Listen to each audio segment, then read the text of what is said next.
Hey guys, it's Scott with Juggernaut Payment Processing. It's been a weird couple of days. So Friday, went to the grocery store and then went to go get something to eat. I know, weird. Gotta go get something to eat after you go to the grocery store.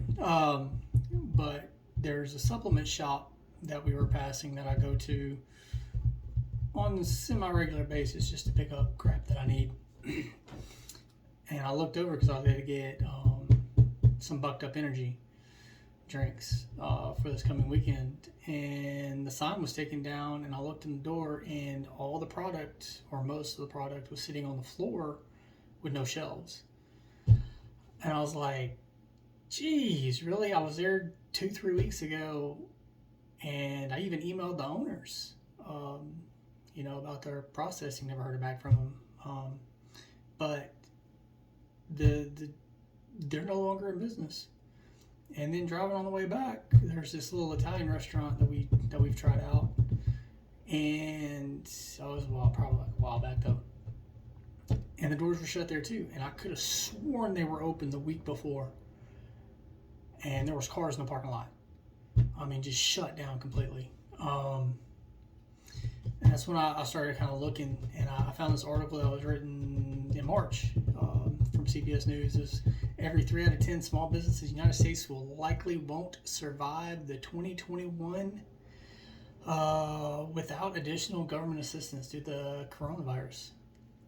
I mean, that's 3 out of 10. I think that's good. I think that it might not. I think that's over exaggerating. I should say under exaggerating what's actually going to go on. I think this is going to hit even harder. I know there's investors right now that are hurting, especially real estate investors, because lumber prices have shot up so high in our area. I think across the United States, I haven't really looked. I just know in this area it has, and it's thrown numbers way off. And they can't do certain jobs, they can't fix certain homes because of what's going on. I know during the freeze down here, dude, you couldn't find sheetrock, you couldn't find anything. I mean, the plumbing aisle was like gone, basically gone, like Black Friday gone. I mean, it was nuts, and then people were gouging prices on Facebook, anything, just to make a buck off of people, dude. But this is kind of getting to where I want to go. Is having a plan of action. I'm lucky enough, I do have a 9-to-5 job. I took off a couple of days. I usually have Mondays off, but I've been working them because we've been so busy. But having a plan of action, you gotta, I know so many people, including business owners, that they will spend hours upon hours just trying to save $100 to $150 on their insurance a month. But talking to them about their processing, it's like you come in there and you're the devil. It's actually so weird how people, how their mindsets don't work. It's like you're stepping over dollars to pick up dimes. Like, I talked to a firearms dealer down the road from me that I've been to several times, and I talked to him about his processing. He was like, "Oh, I've been with the same guy for 14 years, and in my processing, I pay, I can buy a car with my processing a month." And I'm like, dude, that's pretty insane. I mean, if it's talking about a car, let's just say an average car, probably $25,000 a month. I mean, that's a lot of freaking money. But I mean, he does a whole lot of stuff. His parking lot's always full anyway.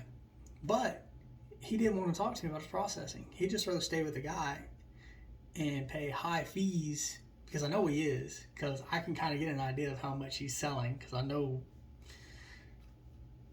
what he's selling. I mean, I saw what people were buying there. So I could get kind of a small idea of what he's selling and how much he's actually making, or how much revenue he's bringing in. But if you aren't willing to look at your business and see ways that you can cut your cost, at some point it's all got to catch up to you. In the end, it doesn't matter who you do business with, But if you don't have a plan of action of how you're going to reduce your cost or bring in more customers, it's all going to catch up to you, and it's going to bite you in the ass. I've seen it many times. That's why small businesses are the first to fail. That's why it was like 80% of them fell in the first year, like 60 in 3 years, and then like 50% in 5 or something like that. I mean, it's absolutely insane. But you always have to have a plan of action. Always got to be looking to where you're going to save your cost, because this pandemic should have taught businesses one thing: it's always be prepared. Always have a reserve.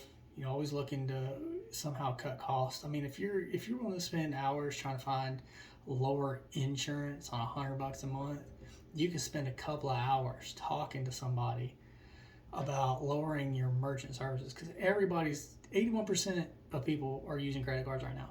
81.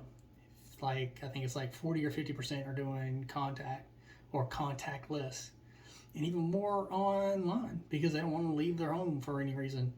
So you need to find a plan of action.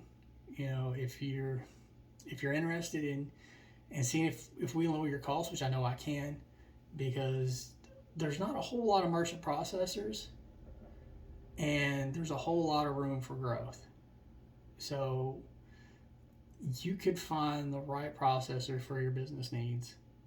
I'm willing to talk to anybody about it. I'm willing to help lower costs. So if you're interested, just contact me, juggernautpaypros@gmail.com, or go to my website, juggernautpaypros.dropfunnels.com, or just message me on Instagram, Facebook. It doesn't matter. I'll talk to you whenever. I think small business needs to work with small business. So that's the only way you're going to survive is by networking and growing with other businesses. Anyways, guys, y'all have a good one. Talk to you later.